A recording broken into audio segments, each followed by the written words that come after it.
বুঝা যাচ্ছে? হ্যাঁ, ওদেরকে বলে আশিক।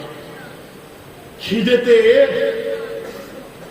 মানে পেটটা চুই চুই করছিল, আপনাদের মূল খোরাক করছিলেন। খোরাক রাগ করবেন না, যে কি আছে এর ভেতরে আমাদের একটু একদম বেলে মানে একদম নির্ভরযোগ্য জায়গাটা আমাদের প্রয়োজন। আর ওই যে আলোচনায় বলছি, এটা হচ্ছে নির্ভরযোগ্য জায়গা। বলুন না সুবহানাল্লাহ। আচ্ছা, যেখানে কারেন্টটা খোলা আছে ওখানটা একটা কিছু দিয়ে দাও না। একটা বাঁশটা বডি আছে, বাঁশে হাত দেওনি, ওখানে একটা কিছু বেঁধে দাও।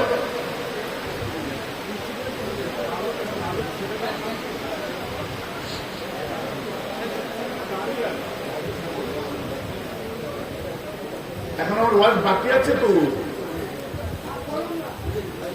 হ্যাঁ, গেছে। তারটা খুলে দাও, মেন লাইনের জায়গা থেকে তারটা খুলে দাও।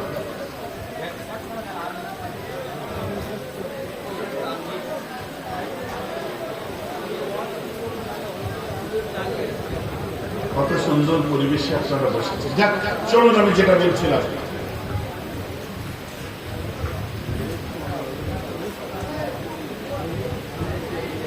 ইয়া নবী সালাম আলাইকা। কি আমাদের মাশাআল্লাহ, সকলে বলুন মাশাআল্লাহ। সালাম দিচ্ছি, বসে বসেই দিচ্ছি, এখন সালাম করতে দাঁড়াচ্ছি না, আমি মনটা চাইলেও দিচ্ছি। ইয়া নবী সালাম আলাইকা, ইয়া রাসূল সালাম আলাইকা, ইয়া হাবিব সালাম আলাইকা, সালাওয়াতুল্লাহ আলাইকা। طلع البدر طلع البدر من ثنية وجب الشكر ما دعا لله داعي. طلع البدر علينا من ثنية الوداع وجب الشكر علينا ما دعا لله داعي.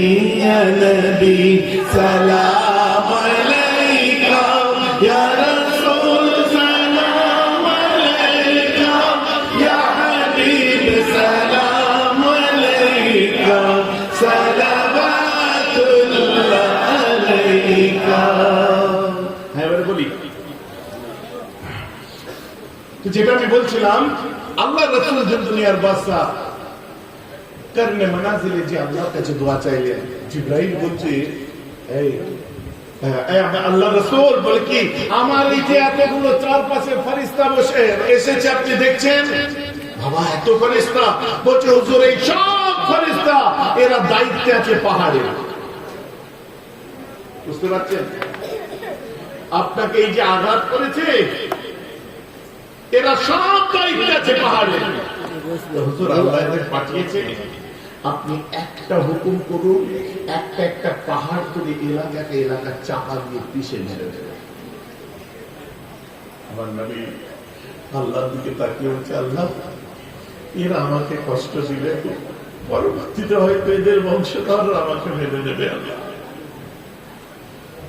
এরা আমাকে কষ্ট দিতে পারে, কিন্তু এর পরে যারা আসবে ওরা আমাকে মেরে দেবে। আমার মনটা বলছে, আল্লাহ, আমি ওদেরকে এভাবে শাস্তি দিতে পারি না। যাক, আমার একটু রক্ত ঝরে ঝরুক, আমার একটু কষ্ট হয়ে হোক, এদেরকে তুমি শেষ করে দিও না। ক্যোंकि मैं तो रहमत बन के आई है। আমি তো রহমত হয়ে এসেছি আল্লাহ, এদেরকে আপনি শেষ করে দেবেন না আল্লাহ। এদের হয়তো বংশধররা তো যে হাজী সাহেব বা উমরা করতে গেছেন, তায়েফে গেছেন,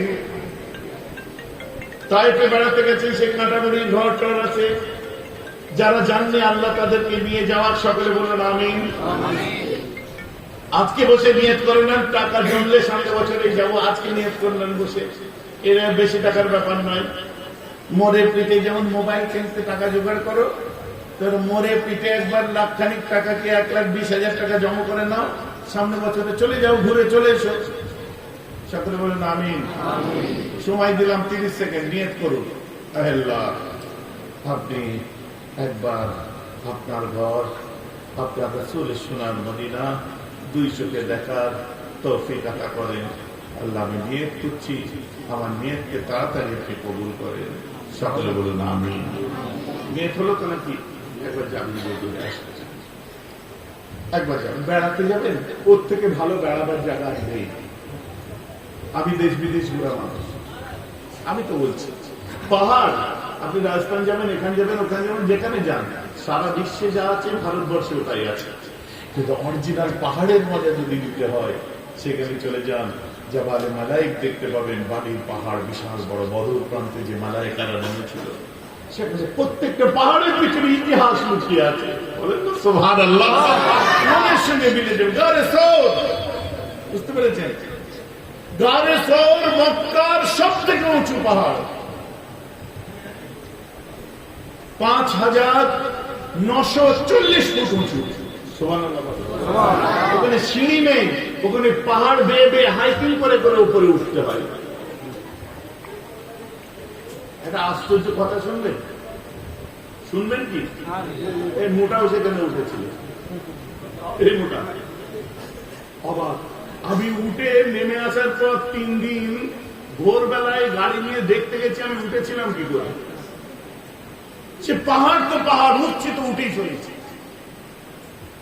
আমার ছোট ভাই জুনায়েদ, আসিফুল্লাহ, মুনতাকিম, আপনার মাকাব, বুঝতে পারছেন?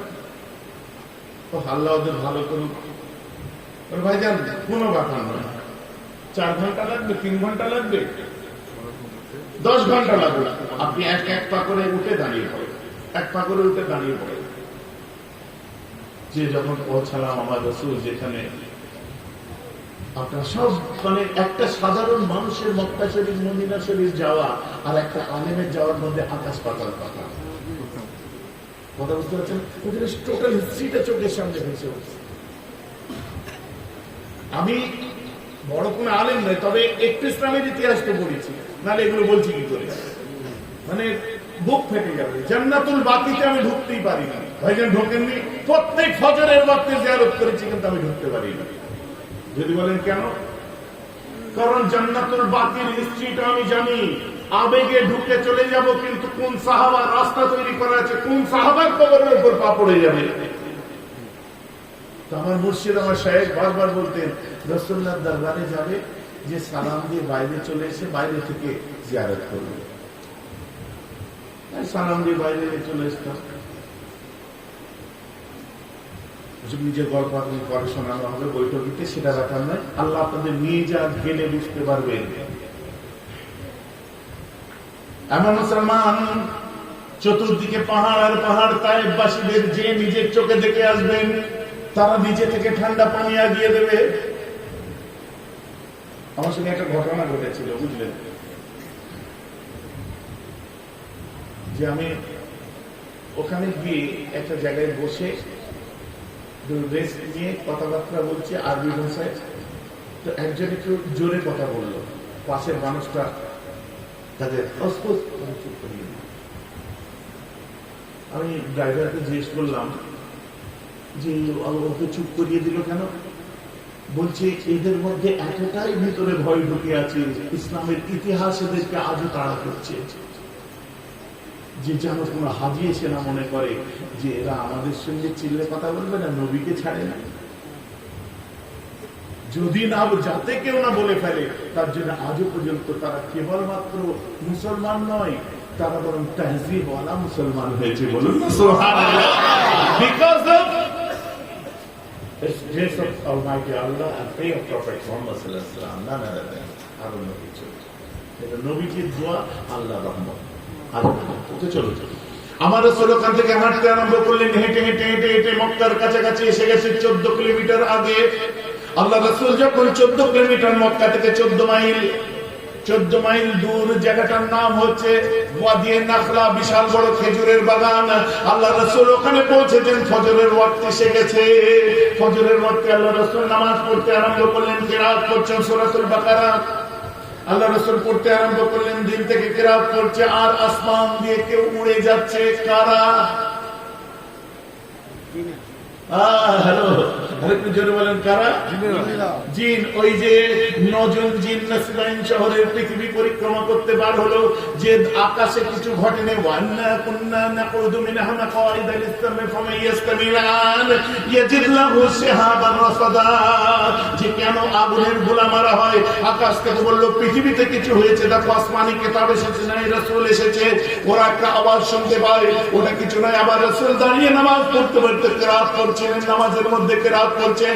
জিনেরা এসে পিছনে দাঁড়িয়ে যায়, ওরা রাসূলের সঙ্গে রকম করে সুজুদ করে সালাম ফিরার পরে জিজ্ঞাসা করে, আপনি এটা কি পড়ছিলেন? আমার রাসূল বলে, এটা আসমানি কিতাব পড়ছিলাম। বলছে, আপনি কে? বলছে, আমি হলাম আখিরি জামানার নবী, আমার নাম হলো মুহাম্মদ। আল্লাহ রাসূলকে বলে, আপনি সত্য কথা বলেছেন। এই কথাটা আমরা শোনার পরে আজ নবুয়তের 10 বছর হয়ে গেছে, আর আপনার জন্মের দিন থেকে আকাশের দরজা বন্ধ হয়ে গেছে।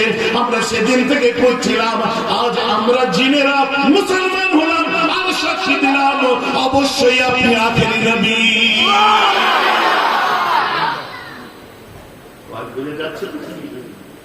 আমরা সাক্ষী দিচ্ছি আপনি রাসূল, কারণ বলে দিল নবুয়তের 10 বছর পরে এটা ঘটনা ঘটেছে। আর এরা ওই শুরু থেকে দৌড়ে যাচ্ছে চতুর্দিকে। এখন আমি বলি, বিধবার ঘরে জন্মেছিল রাসূলুল্লাহ সাল্লাল্লাহু আলাইহি ওয়াসাল্লাম। এখন নবীর মিলাদের আনন্দ করা বা নবীর মিলাদ উদযাপন করা, কিছু একটা করা, এটা যদি বেদাত হয়ে থাকে, তো আল্লাহ সাফা মারওয়ার পাহাড়কে দুলিয়েছিলেন, তাহলে আল্লাহ কি বেদাত করেছেন? এখন আমি প্রশ্ন করতে চাই, কাইসারে রোমের 14টা পাথর ভেঙে পড়েছিল।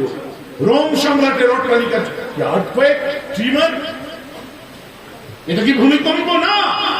দেখা যাচ্ছে 1453 খ্রিস্টাব্দে অটোমান সাম্রাজ্যের দ্বিতীয় সম্রাটের দ্বিতীয় বাদশা মুহাম্মদ ওই 14টা পুরুষ 14টা সম্রাট পার হওয়ার পরে ওই রোম দখল করেছিল। বলুন না সুবহানাল্লাহ। হায়া সোফিয়াকে মসজিদ করেছিল। বলুন সুবহানাল্লাহ। এটা ইতিহাস। হায়া সোফিয়া তুরস্কের ইস্তাম্বুল জয় করে অটোমান সম্রাজ্যের যে আপনার 14তম তিনি ছিলেন, দ্বিতীয় মোহাম্মদ, ইস্তাম্বুল জয় করেছিলেন, হায়া সোফিয়াকে মসজিদ করেছিলেন। এগুলো ইসলামের ইতিহাস। তো আজকে হায়া সোফিয়া নিয়ে বের করবে, দেখবেন বারবার খবরে দেখতে পান না। অতএব প্রত্যেকটার পিছনে ইসলামের ইতিহাস লুকিয়ে আছে, অস্বীকার করার কোন জায়গা নেই আমার ভাইরা। এখন মোটামুটি শর্টে সংক্ষেপে আমার রাসূলের মিলাদুন নবী according to history of Islam, according to কোরআন আর অ্যাকর্ডিং টু তাফসীর আপনাদের সামনে আমি একটু রাখলাম। আপনাদের কি খারাপ লাগবে শুনতে? বিশেষ করে আমার জ্ঞানী জ্ঞানী ভাই যারা আছে, ইসলামকে বুঝুন, কারণ কোরআন সবচেয়ে বড় ইতিহাস। কোরআনে সেদিনে যে কথা বলেছে আজও সেই একই কথা লেখা আছে। কোরআনে সেদিনে যে কথা প্রাণীদের কথা বলেছিল আজও পৃথিবীতে প্রাণীর আছে। কোরআনে ফেরাউনের কথা লেখা আছে, আজও পৃথিবীতে ফেরাউন আছে। তার লাশটা রাখা নেই মিশরের জাদুঘরে। কোরআনের মধ্যে বলা হয়েছে কি বাষ্প রাষ্ট্র নারী। কোরআনে সূরাতুর রহমানে কি বলছে? মারাজাল বাহরাইনি ইয়ালতাকিয়ানি বাইনাহুমা বারযাখুন লা ইয়াবগিয়ান। কি বলছে? মারাজাল বাহরাইনি, দুটো সমুদ্র বয়ে যাচ্ছে, বাইনাহুমা বারযাখুন লা ইয়াবগিয়ান, ওর মধ্যে কোনো পর্দা দেওয়া নেই। তো একটা পানি আরেকটা পানির সাথে মিশছে না। নীল পানি, উর্দি পানি, মিঠা পানি, খারা পানি। দেখেন ইউটিউবে দেখেন যে সমুদ্রের দুদিকে দুটো পানি, সব ইউটিউবাররা দেখায়। এসব বলতে গেলে অত কোরআন তো সব থেকে বড় ইতিহাস, আর আমার ইসলামের ইতিহাসটা কোরআন আছে, যার জন্য নো অর্থাৎ যেমন ছিল তেমনই আছে, কেউ তাকে কোনো কলম চালাতে পারেনি। তো আল্লাহ বললেন, তোমাদের নিকটে আল্লাহর তরফ থেকে নূর এসেছে, আর এমন একটা কিতাব এসেছে যেটা কোনো কিছু ঢেকে রাখে না, স্ট্রেট ফরওয়ার্ড, খুললাম করলাম প্রকাশ্য, ওটা হলো কিতাব আল কোরআন। সুবহানাল্লাহ। নবী তাই দোয়া চেয়েছিলেন যে একজনকে আপনি পাঠাবেন, ওদের মধ্যে আপনি পাঠাবেন রাসূলাম মিনহুম ইয়াতলু আলাইহিম আয়াতুকা, যারা আপনার আয়াতগুলো যিনি শোনাবেন, ওয়ায়ুআল্লিমুহুমুল কিতাবা, এবং কিতাবের জ্ঞান দেবে, ওয়াল হিকমা, হিকমতের জ্ঞান দেবে, ওয়ায়ুযাক্কিহিম, আর তাদেরকে তাজকিয়া করাবে, ওয়ায়ুযাক্কিহিম মানে অ্যানালাইজ করাবে, আত্মশুদ্ধি করাবে। ইন্নাকা আনতাল আজিজুল হাকীম, নিশ্চয় আপনি। তাহলে আমি এখানে শেষ করছি, এখন দস্তরবন্দি হবে, ছেলেদের নামটা দেন। মোটামুটি বুঝে গেছে তো? আবার পরে কথা হবে, এখন দস্তরবন্দি হবে, তারপরে 4 ঘন্টা শ্রী মানবে, নারে তাকবীর, দস্তরবন্দি হবে। তাহলে কুরাইশ বংশ কোথা থেকে এলো বুঝে গেছে। আমাদের নবী ইসমাইল, আমরা যে মিল্লাতে ইব্রাহিমী বলি, ইসমাইল নবী, এগুলো সব বুঝে গেছে তো নাকি? চলো, হাফেজ তামিম ইকবাল মোল্লা, বাড়ি কোথায়? উলুবেড়িয়া, হাওড়া। কোথায় বাড়ি? কোথায় হাওড়া জেলার?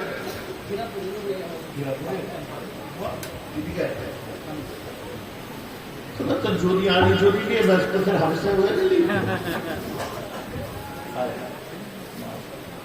আপনার কি করে যদি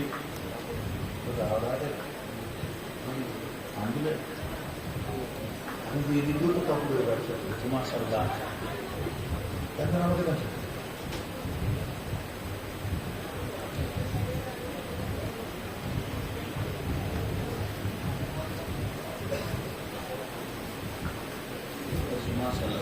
नारे तकबीर, नारे तकबीर, अल्लाह तकबीर, सिलसिला हक मुजद्दिद ज़मान, सिलसिला हक मुजद्दिद ज़मान, हाफिज की नाम तमीम इकबाल साहिब, हाफिज तमीम इकबाल साहिब, नारे तकबीर, हाफिज नजमुल आलम मोल्ला, बाड़ी कोথায়? पूर्वी মানে এই ধারে, দক্ষিণে।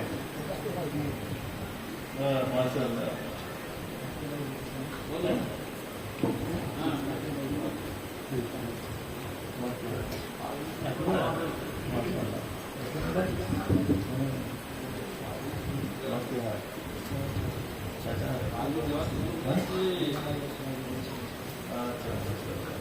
মুফতি বাকিউল্লাহ সাহেব বিখ্যাত আলেম, জমিয়ত উলামায়ে বাংলা আসামের দক্ষিণ 24 পরগনা জেলা সভাপতি বর্তমান, ওনার ভাতিজা মাশাআল্লাহ হাফিজুল জানাব, কি নাম? নাজমুল আলম সাহেব বলেন জিন্দাবাদ, নারে তাকবীর, আল্লাহু আকবার, নারে তাকবীর, মুজাদ্দিদ জামান, হাফিজ নাজমুল হক সাহেব বলেন জিন্দাবাদ, নারে তাকবীর।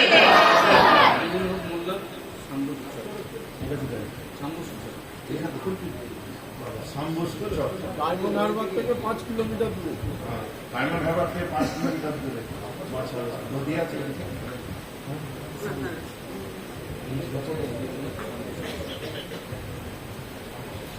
আমি একটা জায়গায় জলসায় গেছিলাম, কি মহা মুশকিল কাণ্ড, বুঝলেন?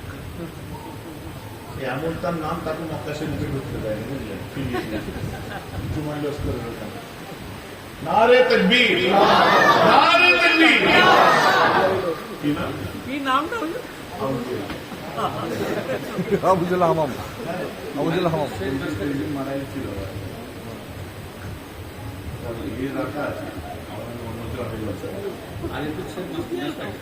মেস্তাক আলী আরিফুল শেখ সরদার হওয়া, নারে তাকবীর, নারে তাকবীর। আল্লাহ পাকে হাফেজা বানিয়ে দিন, সকলে বলুন আমিন। সিলসিলা হক মুজাদ্দিদ জামান, আমাদের মাদ্রাসার নাম কি? ইনায়তনগর মঈনুল ইসলাম হিফজুল কোরআন ও সিনিয়র মাদ্রাসা, নারে তাকবীর। না না না, চলো। আরিফুল শেখ মেস্তাক আলী, নারে তাকবীর, জিন্দাবাদ। সাদিক সরদার গোলাবাড়ি, গোলাবাড়ি মানে এখানকার গোলাবাড়ি, কেন গোলাবাড়ি? মাশাআল্লাহ, কি নাম? সাদিক সরদার, মাশাআল্লাহ। সাদিক সরদার ক্যানিংয়ের মানুষ, মাশাআল্লাহ, নারে তাকবীর, নারে তাকবীর।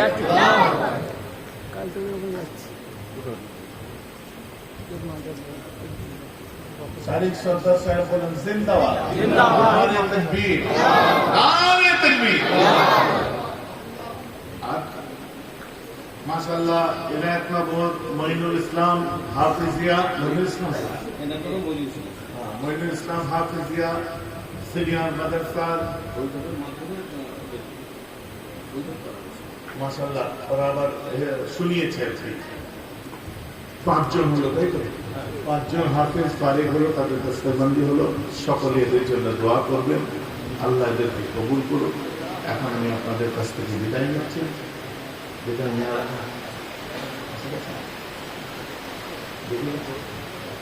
আমি বিদায় করবো, বাবা